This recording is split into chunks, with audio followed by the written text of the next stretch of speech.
Olá, família Manaim! Estou aqui de novo para mais um desafio de fazer o Manaim Cast.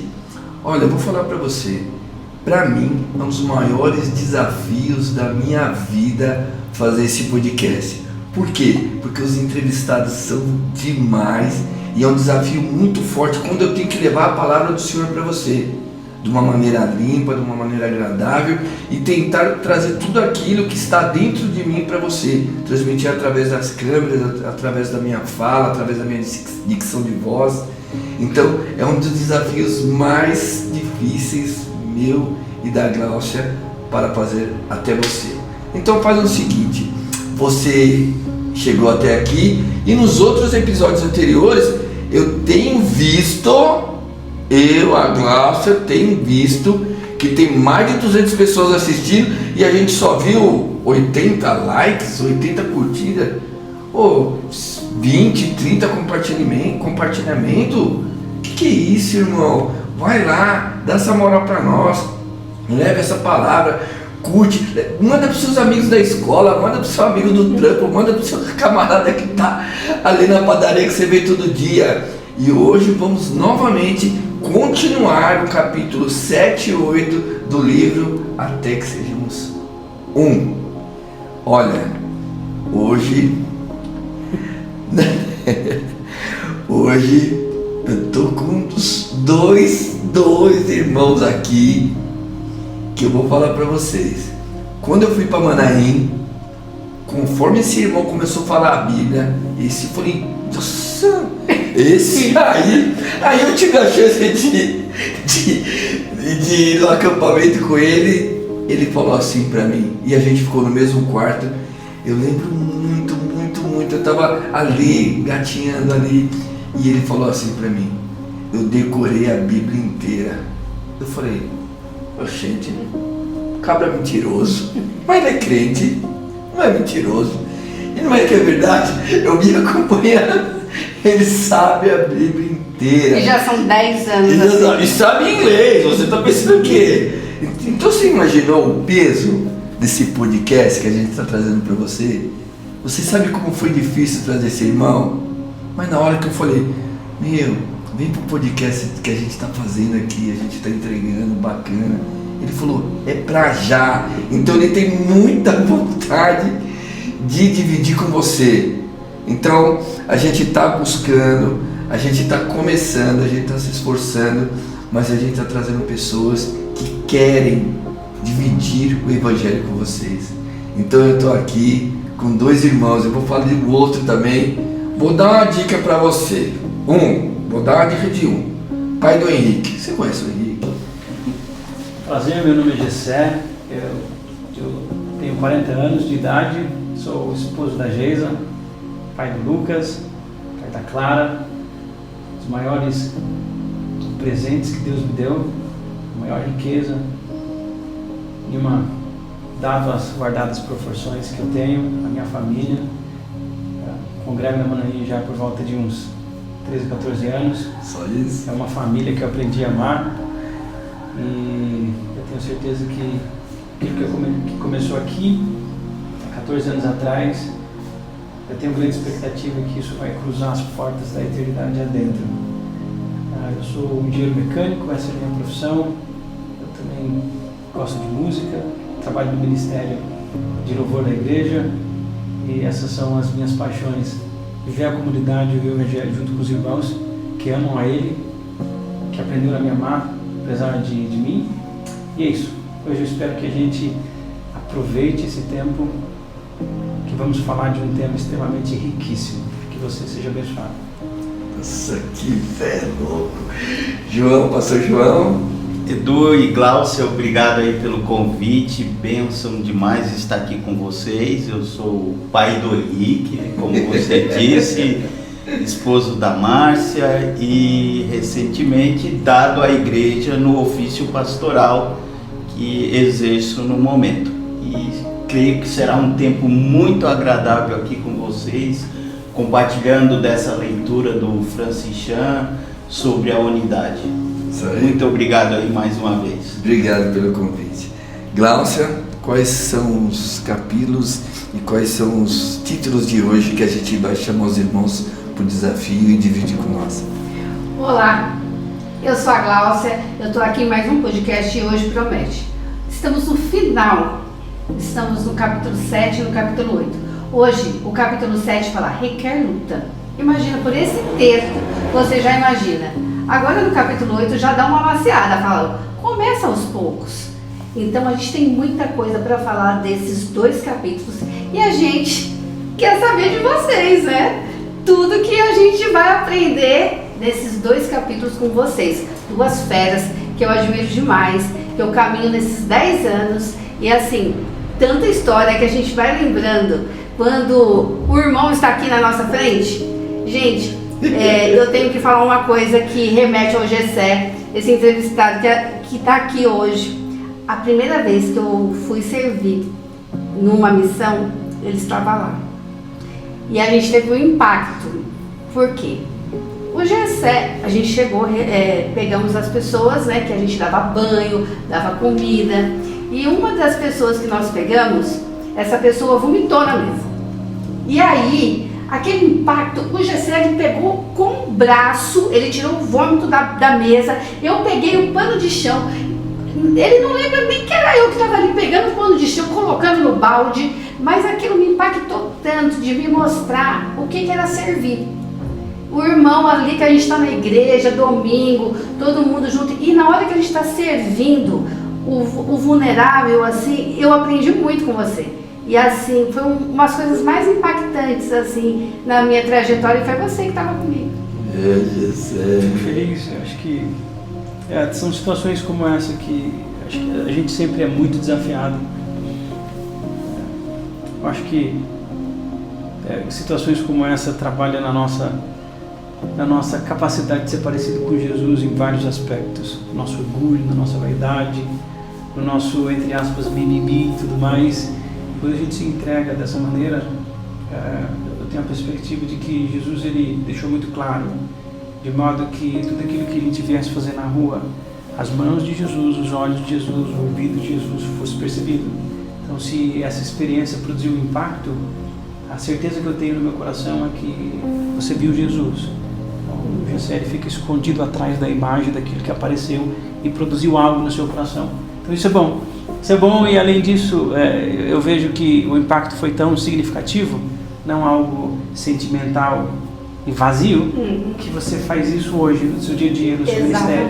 Está incorporado não no ministério, mas na sua vida. Louvado seja o nome dele por isso. Exatamente. Já são 8 anos.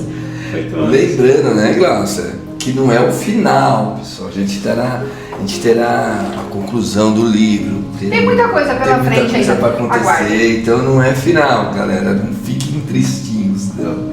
Que não é o final. Vocês vão ter que ainda ficar mais tempo com o Negão e com a Boliviana por brincadeiras aqui. E vamos para a primeira pergunta que eu tô louca para saber. Você tá na primeira pergunta, então vamos lá. Já começando aqui. O que eu mais gosto dessa pergunta, eu vou fazer pergunta pro João, meu pastor, é que a gente já começa com o Evangelho de Mateus. Quando se trata do Evangelho, foi uma das primeiras coisas ali que eu fui começando na Bíblia, foi o desafio de ler o Evangelho, inclusive foi você, João. É uma honra, você falou, você está com dificuldade, começa pelo Evangelho. E as histórias são sensacionais, né? Aquele que não teve a oportunidade de ler o Evangelho é um início para você começar a amar a palavra do Senhor, para você começar a entender. E o João, que teve toda a paciência do mundo e ainda continua tendo comigo ainda de passar a palavra. Então vamos lá. Mateus 5:9. Essa daqui é boa, hein? Felizes aqueles que promovem a paz, pois serão chamados filhos de Deus. Ô João, quando a gente fala de promover a paz na igreja, a gente está vivendo um tempo muito difícil, João. Uns olhando para a esquerda, outros olhando para a direita.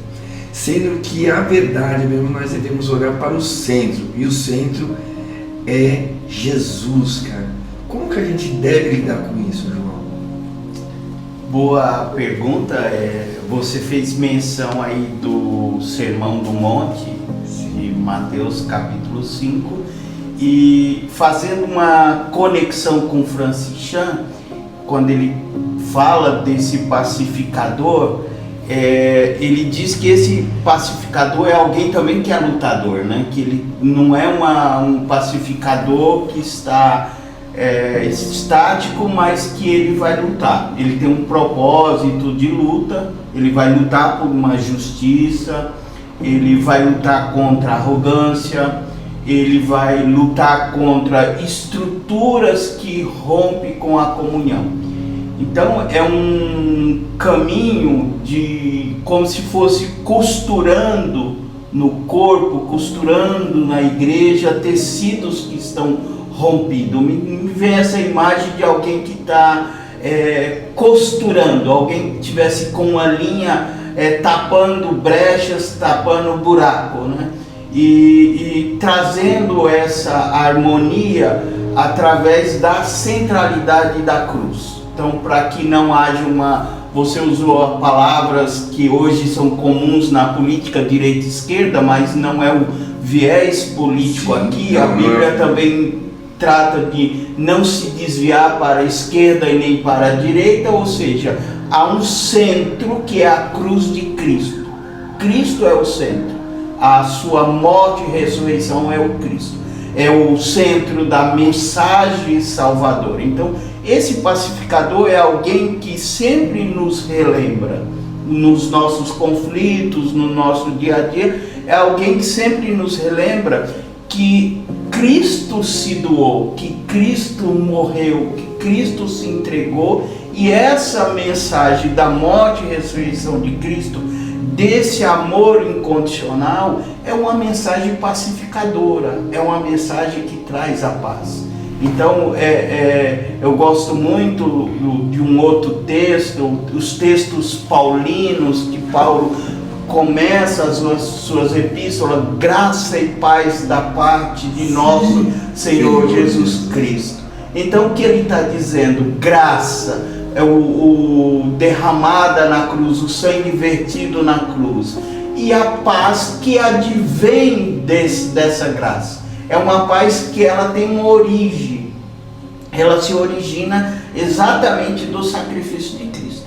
Então, falar do pacificador em Mateus 5 é falar de alguém que está pregando a graça de Jesus Cristo, é alguém que está lutando, não é alguém que está estático, mas é um pacificador que luta contra a arrogância. Estou sendo repetitivo aqui, mas para memorizar: luta contra a arrogância, luta contra a injustiça, luta contra as discórdias, luta contra aqueles que estão rompendo a comunhão do corpo de Cristo. Sim, isso aproveitando o que ele disse, se o irmão que ele não procura o outro dentro da igreja ou em qualquer lugar para fazer as pazes, e ele tem esse distanciamento que está ocorrendo bastante dentro da igreja, depois dessa linha que nós entramos de olhar para a esquerda e olhar para a direita, nada político, eu não quero relatar sobre isso, mas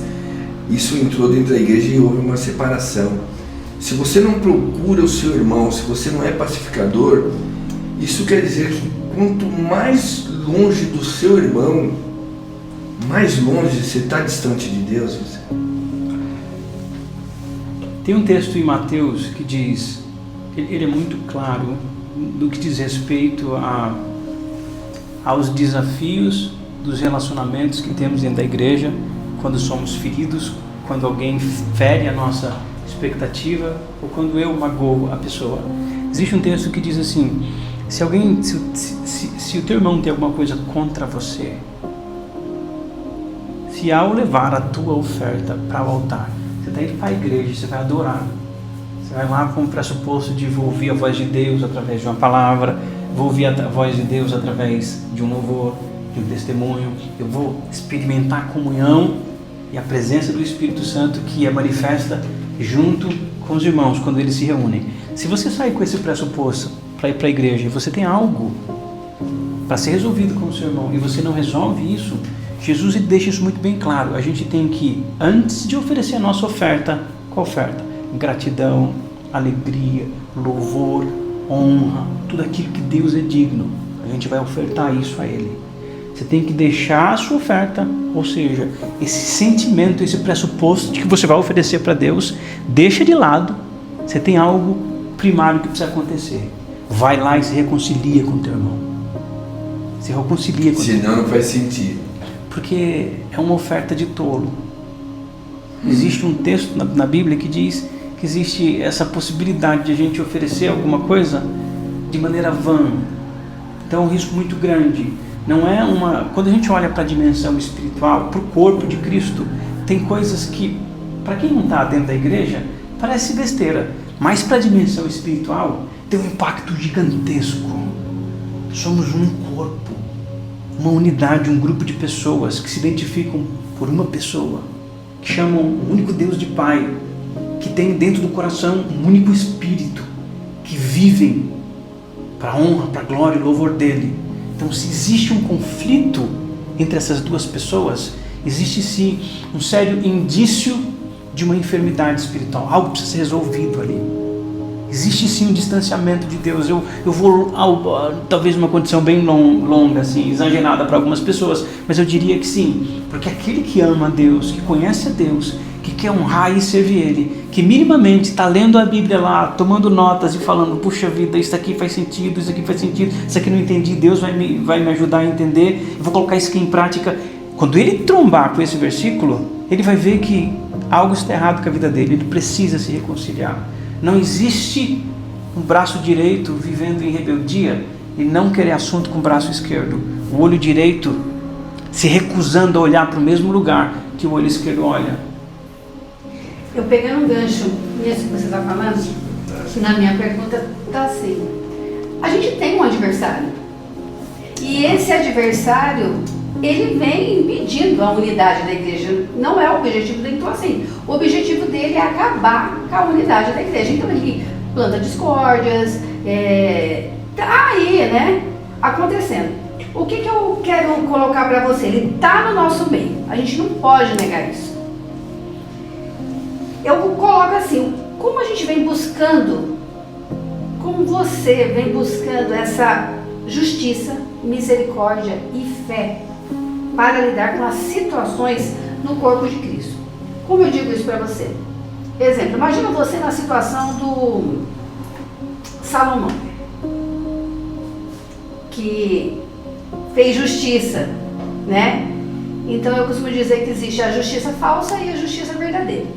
E lá atrás, Salomão, então, quando Jesus ele ensina, bem-aventurados os pacificadores, esses são os filhos de Deus, a compreensão de justiça, misericórdia e fé.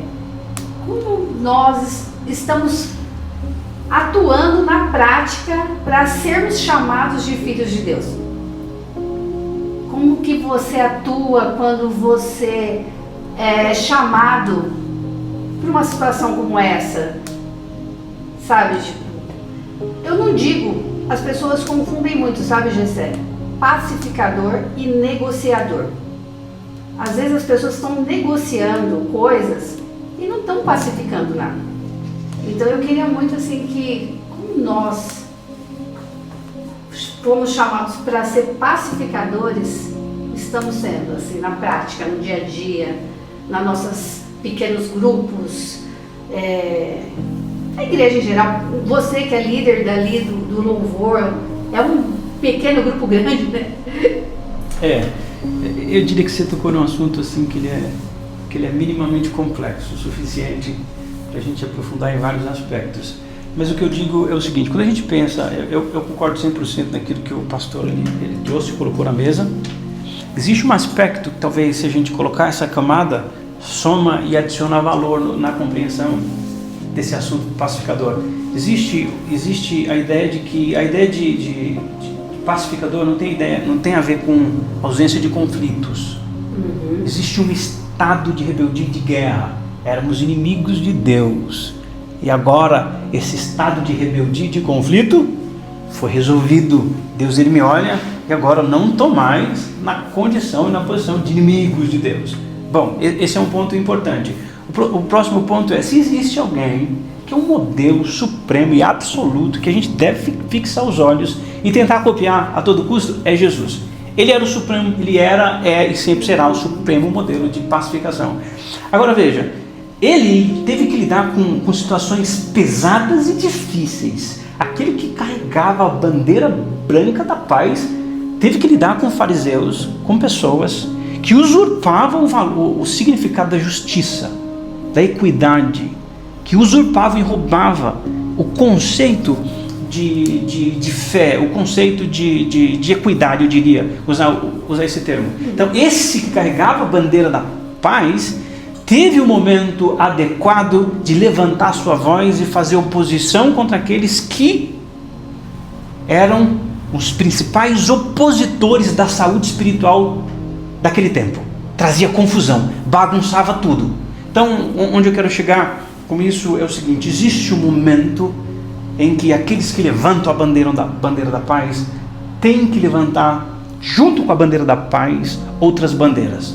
A gente tem que lidar com situações muito complexas e difíceis.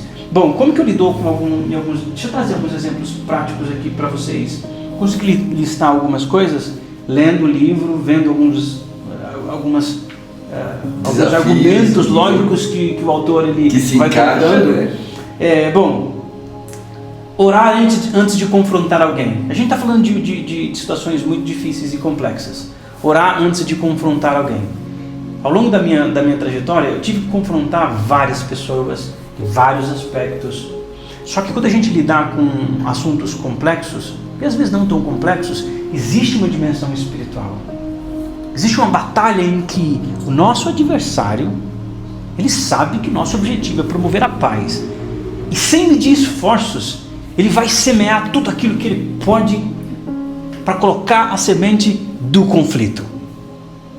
Lembra daquela parábola lá? Jesus, para você que não está familiarizado com a parábola, teve uma parábola que Jesus ele vai exemplificar a ideia de como o inimigo, Satanás, esse adversário das nossas almas, o inimigo dos crentes, ele coloca alguns conflitos. Ele usa a figura de um lavrador que preparou a terra, colocou semente de trigo, mas pela manhã, enquanto o dono da terra, estava dormindo, ele foi lá e lançou joio no meio do trigo. Então, junto daquilo que era bom, crescia aquilo que era ruim. Então, o inimigo ele vai trabalhar para semear todo tipo de discórdia.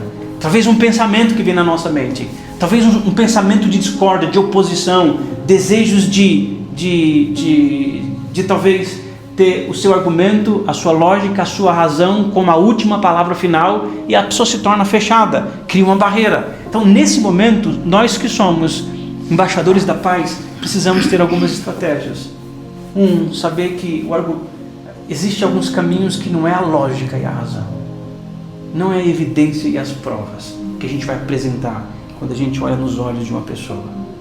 Existe uma dimensão espiritual que precisa ser penetrada, o coração precisa ser quebrado, e a gente precisa ter esse nível de profundidade, de humildade.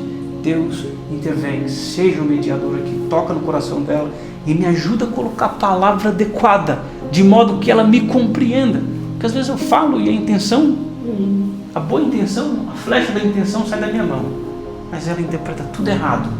E aquilo que eu tinha certeza que vai dar certo, eu trago uma confusão danada. E eu sou um mestre de fazer isso. Eu aprendi nessas bem-aventuranças, né? Que acho que é muito importante estudá-las, meditar nas bem-aventuranças, né? E uma coisa que foi muito bom para mim, que fez eu ter uma compreensão, foi o pacificador, ele tem misericórdia do acusado e da vítima, vamos dizer assim, né? E ele tem bondade para o outro. Então ele está sempre trabalhando nessa linha da bondade e da misericórdia. Exato. Então, quando você tem essas duas coisas em mente, bondade e misericórdia, é que eu entendo a missão. Por exemplo, imagina quantos missionários estão em uma prisão. Aquelas pessoas que fizeram crimes, estão lá presos. Os irmãos vão até lá, pregam a palavra de Deus, isso é bondade. Essa bondade. Então, caminhando nesse aspecto de levar a gente para fora, né? A gente aprende tanto sobre o que é ser um pacificador que eu tive essa compreensão. E aí, recentemente eu trabalhei com egressas do sistema prisional. Então, praticar essa bondade e misericórdia na prática fez eu compreender sobre isso. Exato. Para mim, resumindo, é isso. Então, quando eu hoje vou olhar, vou falar qualquer assunto com meus filhos, com o Eduardo, eu falo misericórdia e bondade, misericórdia e bondade, misericórdia e bondade. Deixa eu adicionar um exemplo aqui. É bom que você esteja ciente. Misericórdia e bondade. Você não percebeu? Claro. Depois que eu aprendi sobre misericórdia. Calminha. Eu vou aproveitar e dizer para você um detalhe. Eu estava com a Gláucia e nós escutei um áudio bem bacana, um Wills, que se diz, um Wills. E esse Wills disse: se a gente pegar uma laranja, espremer a laranja, o que sai? Suco de laranja. E se eu espremer mais, espremer bem a laranja, vai sair o quê? Suco de laranja. O que a gente está relatando aqui? Se espremer você, sai Cristo de você. E se espremer bem, mas bem mesmo, sai Cristo de você.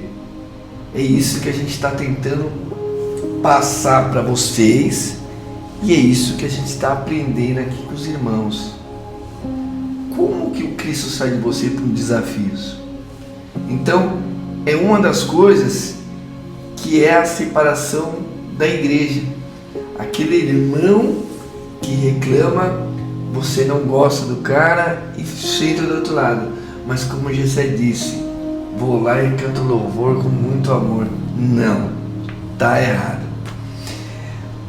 Pastor João, dentro disso que a gente vem falando, você como um pastor, e eu posso imaginar todas as pessoas nervosas, mas não consigo ver você, João. Não consigo ver o João bravo, reclamando. Ele pode brigar, mas o jeito dele é um jeito macio. Você percebe o total do habitar de Cristo dentro de você. Você sendo um pastor, dentro dessa separação da igreja que você deve conviver muito, como que você lida com isso, pastor? Primeiro eu quero, me permita, Gessé, comentar. Eu acho que você trouxe, juntamente com a Gláucia, a ideia dessa discórdia, dessa falta de união no corpo, de como caminha dentro do corpo. E tanto o autor, como você mencionou, sobre a questão da batalha espiritual. Então eu penso que devemos discernir, estar atentos a essa dimensão da batalha espiritual, né? O Francis Chan, ele traz no livro que Satanás luta para um isolamento. Ele não traz a palavra isolamento, mas ele traz a palavra de separar a pessoa de Deus e separar a pessoa do corpo. Então existe essa batalha que nós precisamos discernir. O Gessé trouxe muito bem a ideia do pensamento e eu quero pontuar aqui 3 formas didáticas, acho que para o ouvinte e para a gente também ter aqui em mente, que é a batalha em 3 esferas: a batalha na mente, a batalha no coração e a batalha nos lábios. É o caminho que você segue. É uma linha de pensamento para a gente pensar como que Satanás constrói essa separação, essa discórdia, e nós como cristãos somos pacificadores, chamados a lutar para a comunhão, uma vez que Satanás ele faz uma rota de destruir a comunhão por pensamentos, por palavras malditas, por isso o lábio, né? O Tiago diz que a língua é inflamada pelo inferno. Então às vezes palavras, nós mesmos dizemos: puxa, eu não quis dizer isso, eu não falei isso, como é que saiu isso aqui? Então nós estamos aqui, de repente saiu uma palavra, você pega sua mochila e diz: eu vou embora, que não sei o que e tal. Então foi uma palavra que foi inflamada pelo inferno. Ou um sentimento no coração, às vezes de inferioridade. Eu não faço parte desse grupo, eu me sinto rejeitado. Então é uma dimensão de uma batalha espiritual no coração. Então o pacificador, ele precisa discernir, ele precisa estar atento a essa esfera da batalha espiritual, dessa esfera que Satanás trabalha para isolar a pessoa. Repetindo, Satanás vai operar tanto na mente, como nos lábios e como no coração. Então, eu penso, Edu, que cada vez mais nós precisamos o aspecto da oração, que o Gessé mencionou, mas há um aspecto negligenciado na igreja em geral, que é o aspecto do vigiar, orar e vigiar, ou vigiar e orar. Então, nós trabalhamos muito pouco dentro da cultura ministerial o aspecto do vigiar, tá? É o aspecto de constantemente, isso você vai ver num texto muito conhecido nosso, de Efésios capítulo 6, sobre batalha espiritual, que nós estamos conversando sobre isso, e lá há clareza tanto da oração como do vigiar. Então o vigiar é isso o tempo todo, você está fazendo essa correção de rota. Não é mais aqui, é ali. Isso é batalha na mente, isso é palavra maldita, isso é um sentimento no coração. Então o pacificador, ele tem essa habilidade de fazer essa leitura e trazer a pessoa de volta para o corpo. E permitindo assim uma palavra assim, o João, ele acompanha há muito tempo eu assim discipulando, e ele percebeu que eu tinha esse dom do discernimento, e ele falou: toma cuidado, porque o discernimento tanto, por isso você tem que vigiar, orar, porque esse discernimento tanto vale para o ruim e quanto para o bom. Então discernir é uma bênção, só que você tem que vigiar, você tem que orar e você tem que mergulhar na palavra de Deus. E isso me ajudou muito. E no sentido do que eu faço com o que eu discerni. Então você discerniu algo que é errado no corpo. O que eu faço? Eu discerni algo que é bom? Perfeito. Agora eu discerni algo que é errado, eu preciso trabalhar a rota de correção. Então assim, sempre trabalhar com um aspecto da verdade, né? Porque o ponto central é a verdade que liberta, a verdade que purifica, que é a própria palavra. Então sempre voltar para esse eixo da verdade. Muito bom. Aqui um irmão não sabe quem era o convidado aqui, e eu mandei uma mensagem para ele, falei: só vamos fazer o seguinte, se você tivesse para perguntar para alguém num podcast, e para quem que eu pergunto, Glaucio? Eu acho que é pro Gessé essa pergunta. Pro Gessé? Então vamos lá, Gessé. Alan, pode passar esse crédito pro Essa é a fácil, Gessé. como diz em Sapopemba, que eu era de Sapopemba, eu tenho orgulho de Sapopemba. Tá negando a fala, irmão? Tá negando a fala? Sapopemba, um beijo para vocês que estão nos assistindo aí. Vamos lá. Chan fala sobre não reagir de modo exagerado. Lembra dos propósitos e erros. Não desistir. Manter os olhos em Jesus. E entre outros pontos. Gessé, dessas lições, qual mais fala ao seu coração nesse tempo de hoje? O irmão veio com força, ele veio, né? Eu gosto muito do Francis, porque ele tem, se a gente olhar para esse autor, ele é o produto de algo que foi muito bem temperado. Existe um conhecimento teológico muito bem robusto, mas existe uma pitada bem equilibrada de vida prática.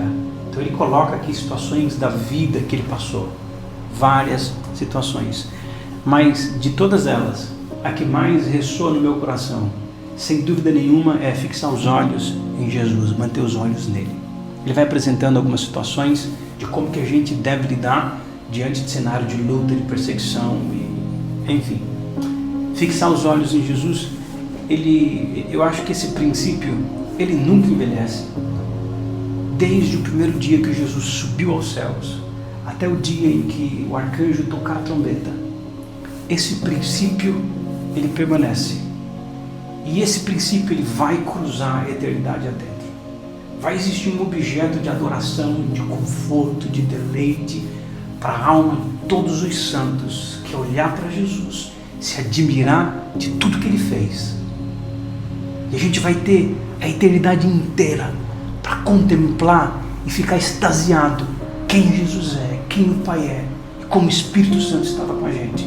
Fixar os olhos em Jesus é a solução e a cura para toda enfermidade.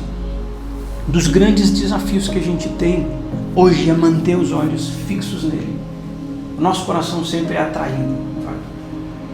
Você que me ouve, o seu coração sempre vai ser seduzido para fixar os olhos, talvez no seu pastor, no seu amigo, em alguém que você tem um modelo de referência.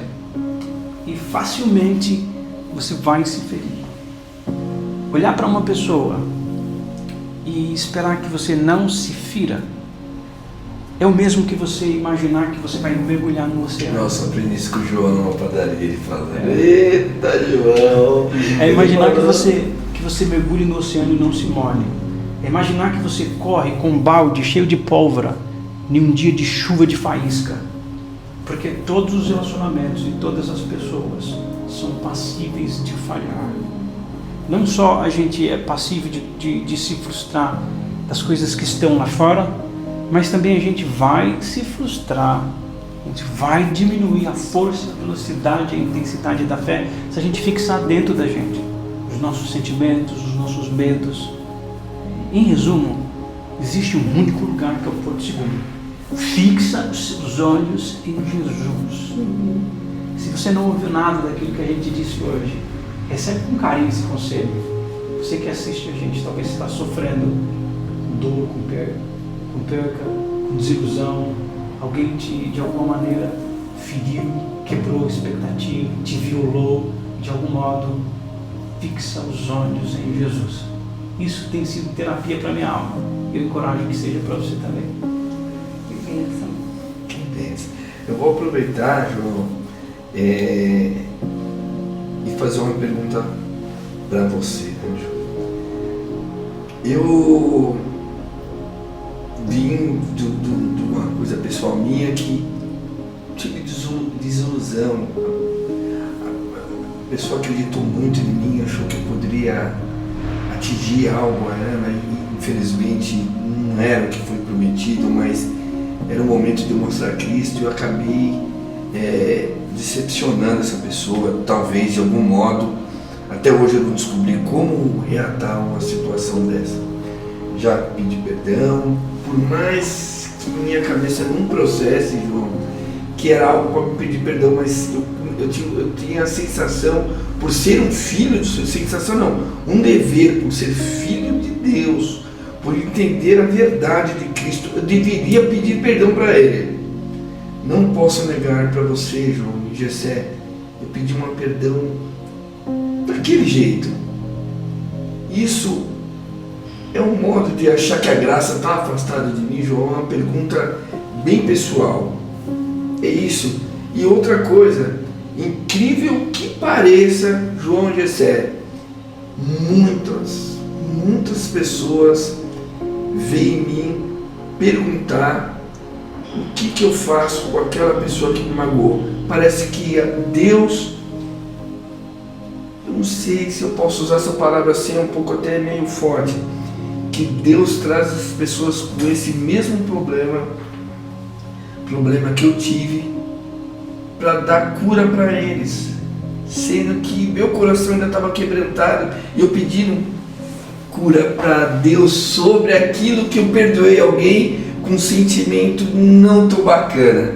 É uma pergunta meio complexa, mas eu me deparo com isso, Gessé e João. As pessoas vêm pedir conselho para mim, uma mulher veio pedir conselho na academia, as pessoas estão começando a me enxergar como um servo do Senhor de verdade.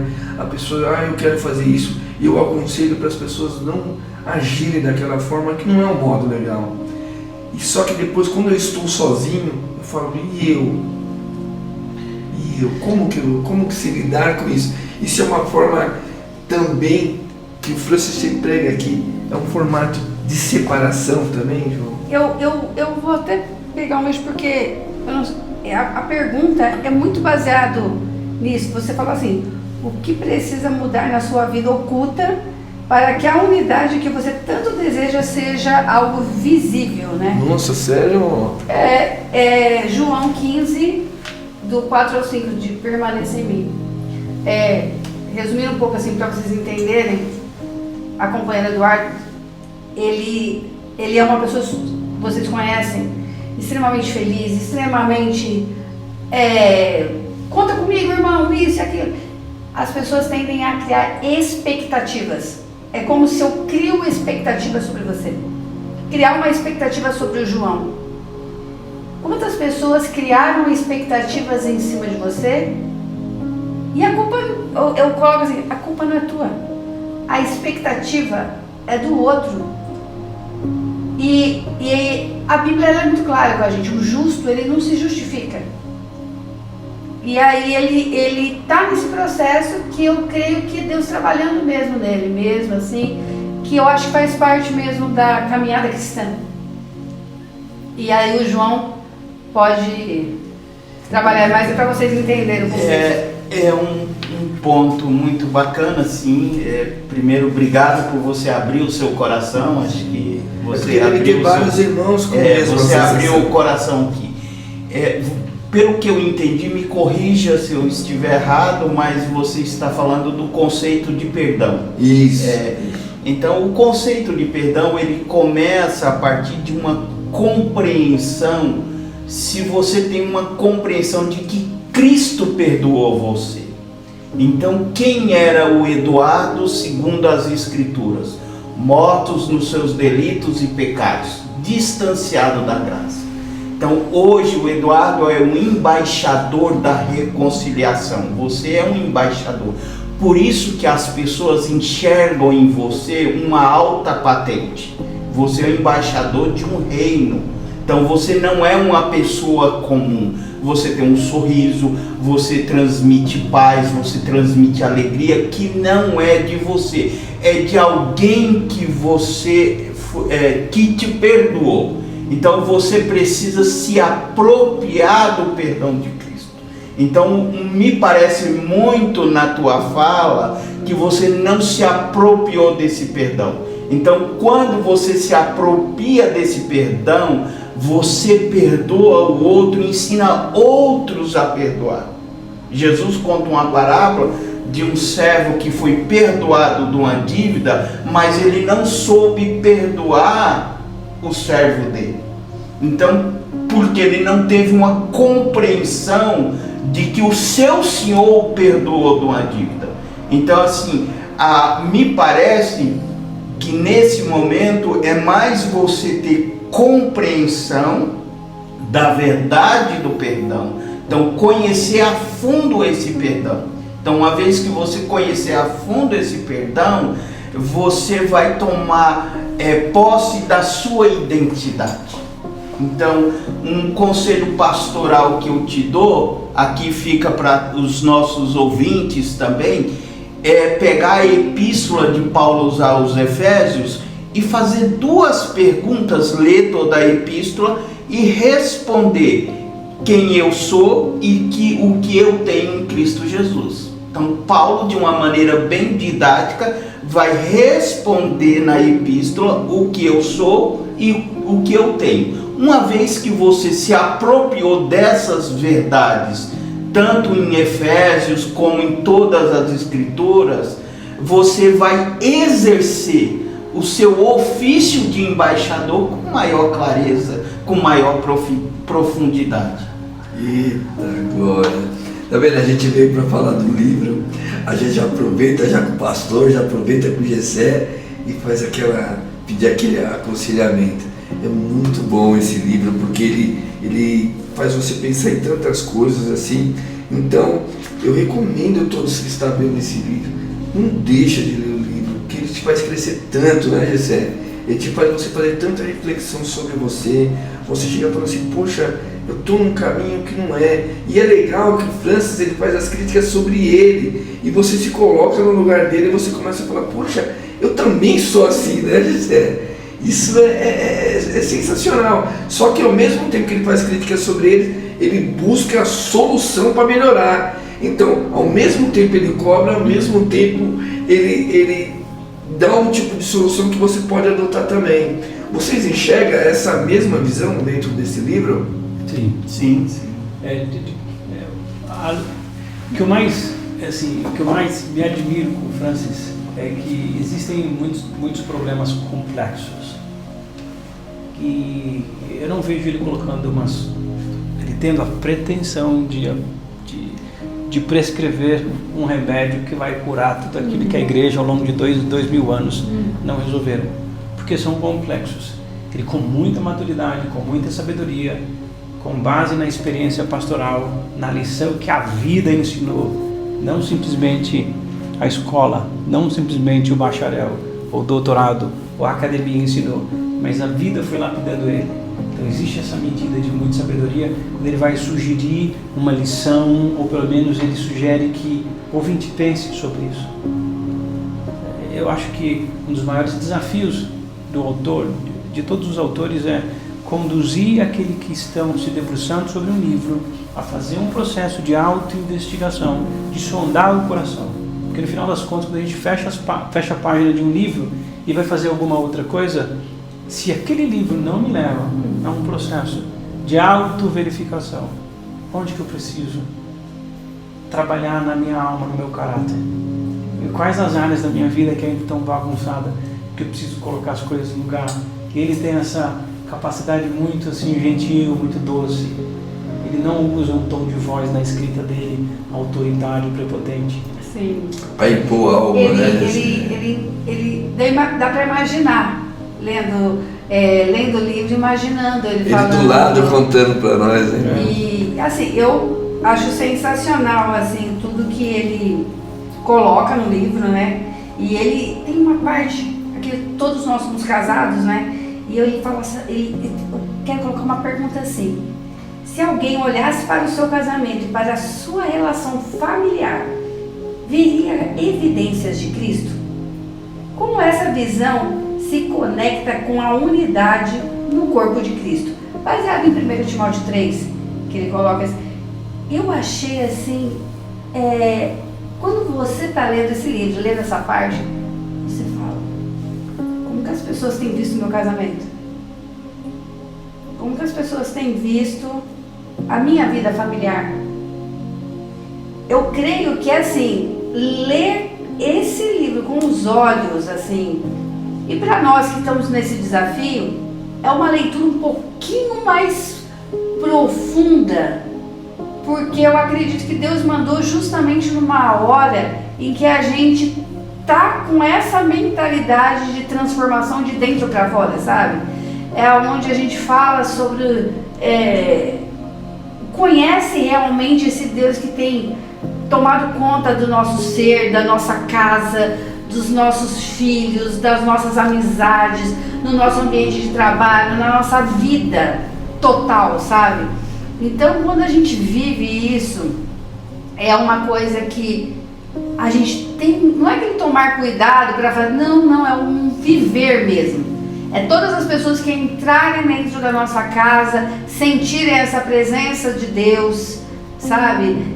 Essa presença de Cristo, essa transformação, essa coisa da família ligar e falar, ora pelo meu filho, mãe, aqui, ora por mim, mãe, tem uma amiga aqui no trabalho precisando. O Eduardo, é todo dia alguém vindo até o escritório, eu não sei mais se é psicólogo, se é contabilidade, eu estou em dúvida, assim, porque aí quando você percebe que a sua empresa, ela é de Cristo, ela não tem vida secular, sabe? É tudo junto, misturado, você começa a viver essa dimensão, que não é fácil. Que não é fácil de jeito nenhum, porque a gente erra, você tá entendendo? A gente todo tempo, só que a gente começa a falar, me perdoa, eu não quis falar com você dessa forma. Eu estou transformando, eu estou tentando assim, que Cristo habitou, eu sei, aquela palavra foi para mim. Aquilo ali, ó, foi para mim. Então antes a gente sempre falava, né? Foi para o outro. Não, isso foi para mim. Eu adicionaria talvez um pensamento para reflexão, para nossa reflexão. O seguinte, como seres humanos a gente vive com base em padrões. E a Bíblia estabelece alguns padrões.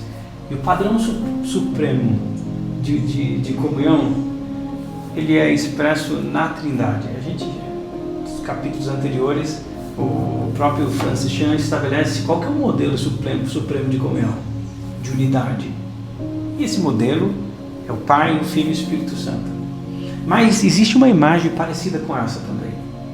A gente tem um único Deus com 3 pessoas, e a gente tem um outro, e a gente tem um núcleo aqui, uma unidade, algo sólido, perfeito, um amando o outro, vivendo de uma dimensão de harmonia tão deleitosa por toda a eternidade. Está aqui a Trindade. Talvez você não conheça esse termo, mas existe o Pai, o Filho e o Espírito Santo. Mas para sair dessa dimensão complexa, o próprio Deus criou o Pai, a Mãe e os filhos. Uma dimensão de núcleo familiar também. E não existe lugar melhor para exercer a comunhão, a unidade, senão com o seu pai, com a sua mãe, ou com os seus filhos. Não existe um solo mais adequado para forjar a nossa natureza, para trabalhar o nosso caráter, para nos fazer melhores e mais parecidos com Jesus Cristo do que o ambiente da casa, do lar, onde existe um lar sadio. Quando eu digo lar sadio, não é um lar perfeito, é o lar onde o filho está se esforçando para melhorar. O filho ama o pai e a mãe, se sujeita, erra, confronta, desafia e peca e entristece, mas está nesse caminho, nessa rampa crescente de maturidade. O pai também se submete, erra, pede perdão para o filho. Tem uma vez que eu lembro que eu sentei com a Clara e ela ainda era bem, acho que ela tinha talvez uns 10 anos, eu sentei com ela, tive uma conversa, falei, filho, eu acho que talvez eu peguei pesado com você, te exigindo demais de você. Talvez exigindo que você tivesse mais maturidade do que você precisa ter. Perdoa, filho, perdoa o pai. Talvez o pai errou em algumas coisas. Talvez eu fiz algumas coisas que você não contou ainda e está no seu coraçãozinho. Isso pode refletir lá na frente. Perdoa o pai. O pai tem tentado ser o melhor que eu consigo. Tem tentado parecer com Jesus. Perdoa o pai. Fico de joelho para o meu filho, errei nisso daqui, filho, você tem razão, me perdoa, papai errou. Para minha esposa, todos os dias eu bato na forma, me perdoa, que eu tenho errado, falei com você nisso. Esse fluxo constante de voltar de novo ao lugar do perdão é um ambiente adequado. Onde existe um ambiente sadio nessa dimensão, a igreja também ela colhe os frutos dessa unidade de um ambiente sadio e frutífero. Então assim, onde eu quero chegar, existe um conceito abstrato, difícil, complexo, mas existe um conceito claro, objetivo, que todo ser humano conhece, que se chama família. E ali a gente aprende o que é unidade. E ali a gente tem um lampejo. Se a unidade não começa dentro de casa, se a unidade não começa no secreto, no coração dele, com a pessoa, com Deus, isso produz reflexos na esposa, produz reflexos no filho, produz reflexos nos amigos. Tem que começar algo no oculto, no secreto. Amém. O João, nossa, você, ele canta, o João também, você é louco, a gente fica espantado, que vocês não têm noção, é o que está perto, a gente está perto deles. Vocês estão escutando na casa de vocês, mais perto, a pegada é outra, né, Gláucia? João, como eu gosto muito, eu sou um historiador, um contador de história muito, porque eu vivo muita história, João. É inacreditável as histórias que eu vivo. E eu venho me deparando com duas situações, né? Eu me deparo, pelo amor de Deus, não quero levantar nenhuma bandeira aqui, nada, mas eu me deparo com um irmão que abandonou a igreja e me deparo com uma pessoa racista, tipo, declarado racista, né? E o irmão, e quando eu li o livro, e tem partes que vem essas duas pessoas na minha cabeça. E tem uma parte aqui, ó, que diz avançar em meio à luta. O capítulo diz, João, fala sobre lutar contra o desânimo, contra a adversidade, o rótulo e os ataques. Como continuar avançando na missão de Cristo, mesmo que a própria igreja nos fere? E o que significa não desistir? Boa pergunta, e assim, você se livrou dessa, né? Retomando, acho que assim, um conceito que você trouxe aqui do autor, né? Que o autor, para além da academia, ele tem a vida prática, tudo. E você trouxe uma questão que é uma questão prática, né? Sim. Então a Gláucia mencionou um pouco sobre a questão de família, o Gessé respondeu, que é uma questão de prática, né? Então eu também tenho 15 anos de casado e algumas coisas eu vivi na prática.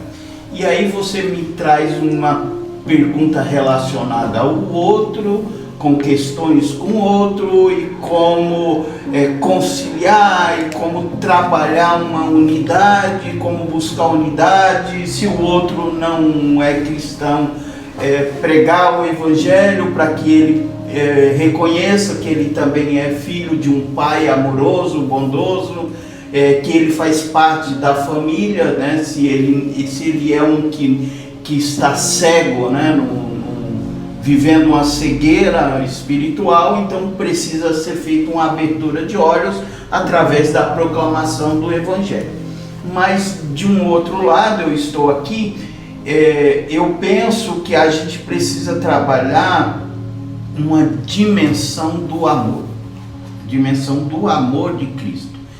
E o amor é um conceito que ele vai muito além da teoria. Eu posso ler aqui nos livros, eu posso ler no seminário, eu até leio diversos autores, mas a verdade só é que nós nunca fomos ensinados sobre o que é amor. Eu creio que muita gente que está lendo o livro vê o conceito de amor, ou diz, eu sei o que é amor. Vou falando. Não, assim, mas eu quero confrontar. Dificilmente, são poucas pessoas que sabem o conceito do amor, porque ele é vivido, ele é na prática. Eu aprendi o amor, não foi no seminário. Eu passei 5 anos no seminário, mais uns outros bocados de ano estudando, e eu aprendi amor, não foi lá. Eu nunca tive uma aula sobre amor. Senta aí que você vai ter uma aula sobre amor hoje. Então amor eu aprendi na prática, no chão de fábrica. Então você olhar para um cara que é racista e dizer eu amo ele, você olhar para um outro diferente, eu amo ele, ou eu pratico amor, você primeiro precisa compreender o que é amor.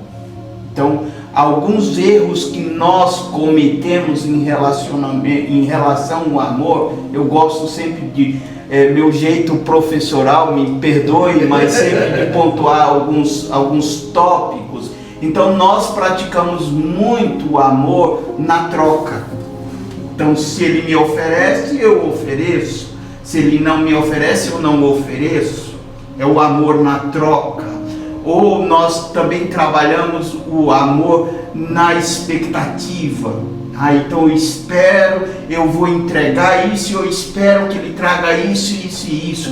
Eu vou abraçar ele, espero que ele não me fale mais de assuntos racistas. Isso é um amor na expectativa, ou um amor na troca.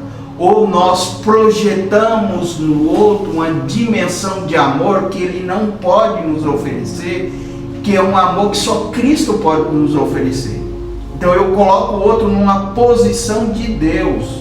E aí entra um conceito anterior de perdão. Então eu não perdoo você. Como assim? O pastor João fez isso? Ele sendo pastor, ele fez isso comigo, eu não perdoo. Porque você me colocou numa condição de Deus. Só quando Cristo é essa perfeição. Só quando Cristo tem essa perfeição. Então quando eu olho para o outro e digo, ele é pecador como eu sou pecador, aí eu consigo perdoar. Ele é igual, ele não me deve nada. Aí eu consigo amar, porque eu não fiz nenhuma projeção no outro para além daquilo que ele é. Eu não fiz não trato um amor na troca, eu não trato um amor na expectativa, eu não trato um amor na projeção. Mas aí eu começo a trabalhar interiormente dentro de mim, aí é a vida prática que João, eu tive que aprender a duras custas, a sofrimento dentro da família. Dentro da família eu sofri isso. Eu tive que trabalhar o conceito que ele trabalha aqui de humildade, de reconhecer que eu não sou nada, que Deus é tudo, de trabalhar o orgulho, de trabalhar sacrificialmente. Então o amor é sacrificial. O amor é constante, você está lá apanhando, e você fica lá apanhando. Você está lá e você fica, perseverança, é constância. Então todos esses conceitos, assim, só para finalizar, não se estender muito, está dentro do João 13, quando Jesus disse, eis que vos dou um novo mandamento. Então nós trabalhamos o mandamento dos 10 mandamentos, amarás a Deus sobre todas as coisas e ao teu próximo como a ti mesmo. Então se eu sou egoísta, eu vou amar como eu mesmo, com egoísmo. Aí Jesus vem e diz assim, tem um novo mandamento, ame como eu amei, como Jesus amou. E aí que o negócio pega, porque aí é sacrificial, aí é com constância, aí é com serviço, é com humildade. Ah, vou servir, vou servir. Então muda, aí faz todo sentido, Gessé, a tua fala, que aí é vida prática. Aí eu vou trabalhar tanto unidade como a pacificador, trabalhando a unidade como lutando por essa paz, mas numa dimensão de um amor que não é como eu amo, mas como Cristo ama. E eu aproveitando, eu esperei você dar essa lição sensacional, como sempre. E esse irmão que desistiu da igreja, eu falei para ele, por que você não vai mais, cara? O que aconteceu? Ele chegou a falar, desanimei, a igreja me feriu, desanimei. Eu cheguei e falei, tá vendo esse rapaz que me trata muito hostil? A filha dele veio falar comigo, falou, meu pai é racista, me perdoa os atos que ele tem contigo. Eu falei, não tem problema, fica tranquilo. Toda vez que eu vejo, ele falou, Pai do Senhor, sempre falo para ele, Deus te ama. Eu falei para ele assim, essa pessoa também me fere, você acha que eu vou desistir dela? Não, o Cristo que vive em mim é maior que a minha cor, é muito maior que a minha cor. O Cristo que vive em mim é muito maior que a minha igreja, cara. Como Gessé disse aqui, se a gente não tem um entender do tamanho que Cristo está dentro de nós, você não vai conseguir levar o amor ao outro. Qualquer coisa vai te desanimar, a fazer desistir. Eu poderia muito bem, né, Gessé, ficar brigando com esse cara. Mas eu vou lá e falo, não, eu tenho que demonstrar para ele. E a esposa dele tem 2 filhas, uma filha fala, nossa, você é o único que tem paciência com ele. Eu falo, não, eu tenho um Cristo, eu quero demonstrar para ele o tamanho do meu Cristo. E eu falo para esse irmão que desistiu da igreja, Cristo perde mais uma pessoa que poderia levar a palavra para aqueles que não o conhecem. Você conhece, você está negando a falar de Cristo porque a igreja te magoou, cara. Eu acho que o Gessé há de confirmar aqui comigo. Vou citar uma epístola que você gosta muito, né? Paulo, quando diz a Timóteo, prega o evangelho, a tempo, fora de tempo. Então, assim, prega o evangelho, porque há uma desistência de algumas pessoas porque elas não receberam o evangelho de Jesus Cristo. É cultural, da nossa cultura. Elas estão procurando um outro evangelho que não é o evangelho de Jesus Cristo. Não estou dizendo que nós pregamos para essa pessoa esse outro evangelho, mas existe no mundo uma pregação de um outro evangelho, que até o apóstolo Paulo disse aos Gálatas: ó insensíveis Gálatas, de quem vocês ouviram esse outro evangelho? Vocês estão ouvindo outro evangelho. Então as pessoas também estão buscando um outro evangelho, e o nosso evangelho é o evangelho de Jesus Cristo. Eu gosto muito do Marcos capítulo 1, versículo 1, quando ele diz: princípio do evangelho de Jesus Cristo, Filho de Deus.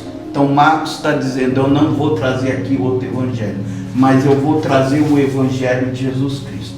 Então eu assim penso que cada vez mais nós precisamos pregar o evangelho de Jesus Cristo, para que esse evangelho de Jesus Cristo sobreponha esses falsos evangelhos que as próprias pessoas às vezes estão buscando, que é dessa geração de um bem-estar, de resolver.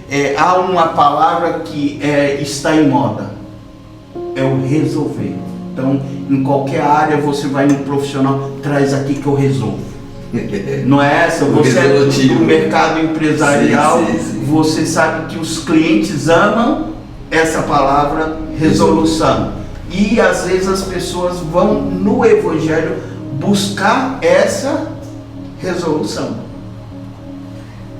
quando o evangelho oferece salvação. Sim, obrigado, João. Obrigado. Talvez eu adicionaria um ponto. Acho que assim, esse é um assunto bem que a gente consegue olhar de vários ângulos, falando a respeito do assunto de pessoas que desistem, que se sentem feridas e magoadas ao longo da caminhada, e a gente sempre tem muitos bons motivos para desistir. Talvez um lugar muito, muito importante para a gente parar um pouco, ler, meditar e sentir a força da epístola é a epístola de 2 Timóteo. A epístola de 2 Timóteo... Por isso que eu citei ela, que sabia que você gostava dela. Ela tem um elemento assim muito importante. Paulo, ele estava assim estava preso numa prisão romana, em um lugar extremamente inóspito. O lugar onde era colocado ali era para prisioneiros políticos, gente da pior qualidade. Ele foi jogado naquele buraco, um lugar insalubre. Ele estava caminhando para o final da vida, e ele olha para um Timóteo que ele vê como alguém que ia passar o bastão, e ele tem um tom, um elemento ou uma palavra que ele sempre reforça para Timóteo, dizendo: suporta as aflições, suporta as aflições, suporta as aflições, como um bom soldado de Cristo, suporta as aflições. Porque as aflições, elas são partes integrais da vida cristã. O sofrimento e a angústia é aquilo que nos faz parecidos com Jesus. Jesus sofreu em uma dimensão que talvez a gente nunca vai conseguir absorver tudo aquilo que o Mestre sofreu. Aquele que deseja seguir a Jesus tem que tomar a sua cruz. No final das contas é como se ele estivesse dizendo assim: aquele que quer me seguir, você quer ser meu discípulo? Então pega a minha cadeira elétrica e me segue. Se você quiser seguir a mim, o preço é altíssimo, porque aquele que amar a sua vida, perdê-la.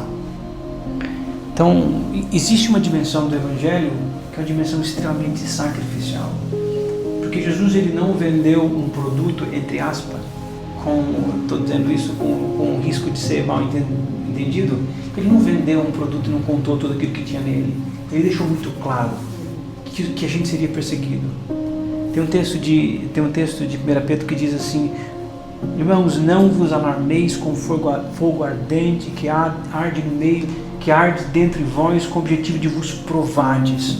Ou tem um outro texto que diz assim: provando o valor da vossa fé, mais preciosa do que o ouro perecível, mesmo apurada no fogo. São dimensões do sofrimento da vida cristã. São dimensões que a Bíblia prepara a nossa mente, dizendo: vocês não estão indo para uma colônia de férias, vocês estão indo para a guerra. Vocês não estão indo para um dia de domingo, vocês estão indo para a luta. A Bíblia sempre usa essa figura de linguagem para preparar a gente que a gente vai sofrer em várias dimensões, particulares, emocionais, espirituais, físicas, em várias dimensões. Bom, quando a gente lembra que a missão é maior do que o nosso sofrimento, a causa que a gente serve, o Senhor que nos chamou, que nos convocou para a batalha, Ele diz assim: vinde após mim, saímos a Ele fora do arraial. Saiamos de fora do lugar de conforto, seguro, de proteção. Vem para o lugar, para o campo minado, onde a flecha corre o risco de traspassar a sua armadura e te matar. Vem para o lugar perigoso, andando entre lobos e escorpiões.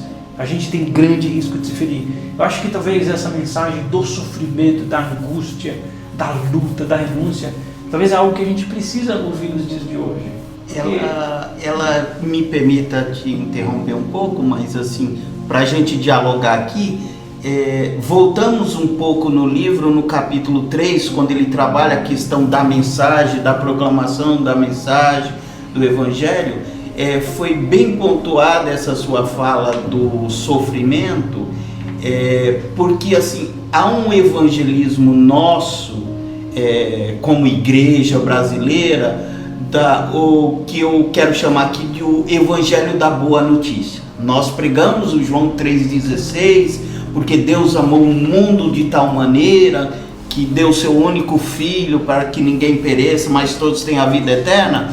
Mas nós nos esquecemos da má notícia, que é a condição do homem. Então, para além dele ter uma condição social boa, uma boa casa, um bom patrimônio e tudo, não podemos esquecer que ele está morto nos seus delitos e pecados. Então há um sofrimento às vezes na alma. Ele pode estar bem financeiramente, mas ele está com a alma abatida. Então ele precisa ser conscientizado que o Evangelho tem esse sofrimento, mas ao mesmo tempo o Evangelho faz parte do reino de Deus, e reino de Deus é paz no Espírito. Exato. Graça, estamos chegando no final, né, Graça?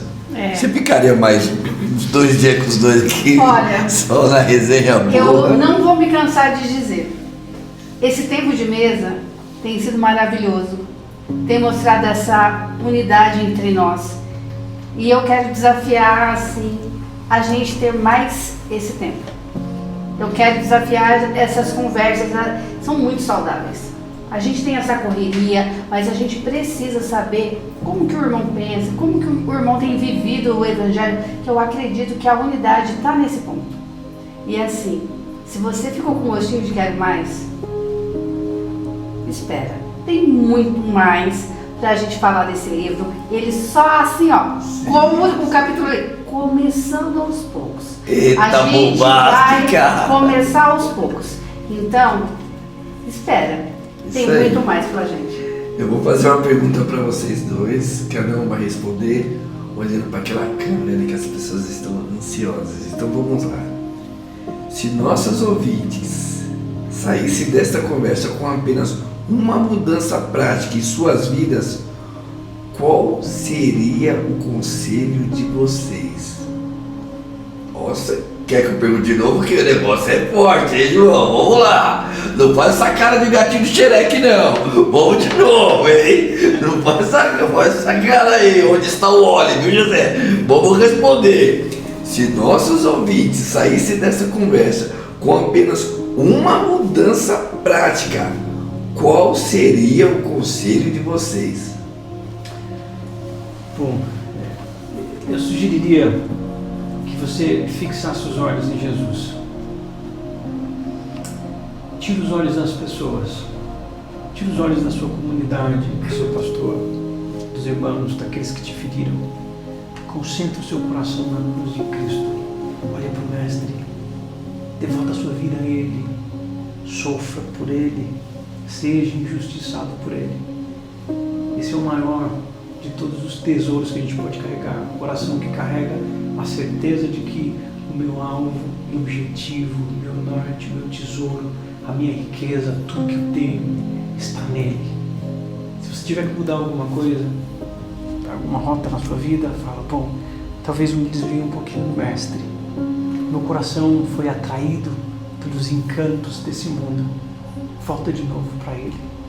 Existe uma beleza oculta que somente aqueles que amam a Jesus deleitam a sua vida nele, de coração entregue, devoto, em completa rendição. Esses encontram o tesouro. Então, se tiver que mudar alguma coisa na sua vida, talvez o seu coração ele estava já em Jesus. Volta de novo. Volta para as antigas veredas. E essa vai ser o meu desafio também com você, porque eu estou te desafiando aquilo que o meu coração me desafiou. Amar mais aquele que me salvou. Que Deus te abençoe e me abençoe também nessa jornada. Eu digo isso, mas não é fácil. Meu coração aqui por dentro chora. Esse é o nosso maior objetivo e alvo. Te encorajo, porque eu também estou nessa luta. Amém. Pastor? Tem uma lição que eu aprendi alguns anos atrás, de que quando você precisa aprender um conceito, você precisa desaprender para aprender.